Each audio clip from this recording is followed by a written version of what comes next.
was in that a moment that you actually thought, actually, I rekindled your love for front end development? I mean, how was that? Because I'm interested in skills like using art for. I might be dramatizing this a bit much, but using art to help heal, like mental health, like that creative thing. Because often you're stuck in a workplace, and it just feels like you're just churning stuff in a factory. Whereas, like, but then there's that moment where you rekindle your passion for why you actually decided to do this in the first place. Yeah, I think like when I was making the text effects, because I kind of rekindled my passion before I'd gotten to the variable font stage. That just kept it going. I think what felt nice was that I got to create something that I had made and that I was doing for me, that I was proud of. And I think the way I was described to me, which really resonated, was that I'd made a body of work of text effects. Like, I hadn't just made one thing. I'd made a body of work that was examples of things that you could do.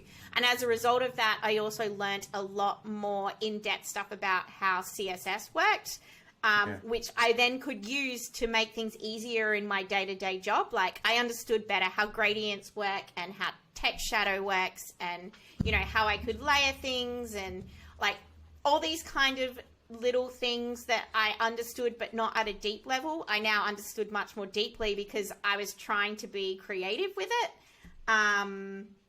So yeah, I think it definitely healed me making something I didn't have deadlines on. It was just fun. It didn't matter if they failed. I have like hundreds of ones that didn't work out that are like private on my CodePen that sometimes I go back to and finish later when I get a good idea.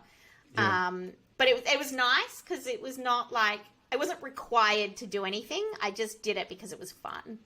Creativity for creativity's sake. Exactly. That's exactly it. And I think as, you know, a lot of developers and are creative people as well. And, you know, same for designers. Sometimes I think we have to remember that it's great to do something that you love, but if you don't allow yourself to have a play sometimes, that you're going to lose that love. So make time to, as you say, be creative for creative's sake and just have fun with it from time to time. Yeah. Do you find that? Yeah, no, I mean, there's been, my mind's gone completely blank, but there was a talk. There was a talk that I saw recently, which was from 10 years ago, I believe. It was a study that was done that was exploring the idea of innovation and how the argument that the scientist was giving, that innovation and creativity cannot be planned. And there was this visual experiment where it's like a really archaic tool where it will have like 4 blobs, and then you pick a blob, and then you press randomize, and then it'll create 4 children based on that blob.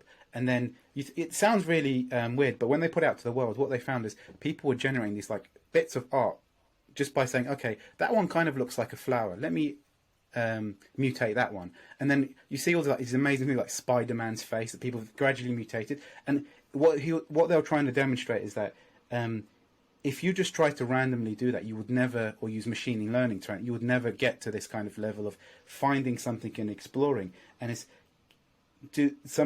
there a case of the innovation happens in that moment of, I don't know what I'm really looking for, I'm just exploring.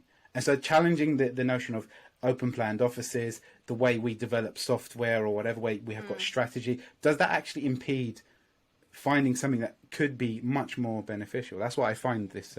So yes, to answer your question.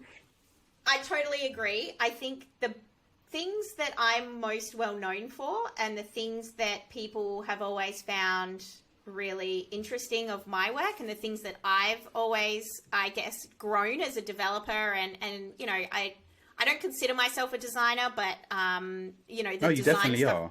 Well, I would not identify as a designer, but I do enough where I think I dabble in design. I'm a coder who loves design, is how I'd put it. I think the things that I've done best are the ones where I haven't been trying to make something, if that makes sense. I've been experimenting and exploring, and then something amazing has come out of that. Like, I was never trying to do something to share with people, or, you know, to show people cool stuff. I was just trying to find out what was cool about that particular thing. Yeah. And then I ended up with something which was nice. So yeah, I totally agree with you. Like,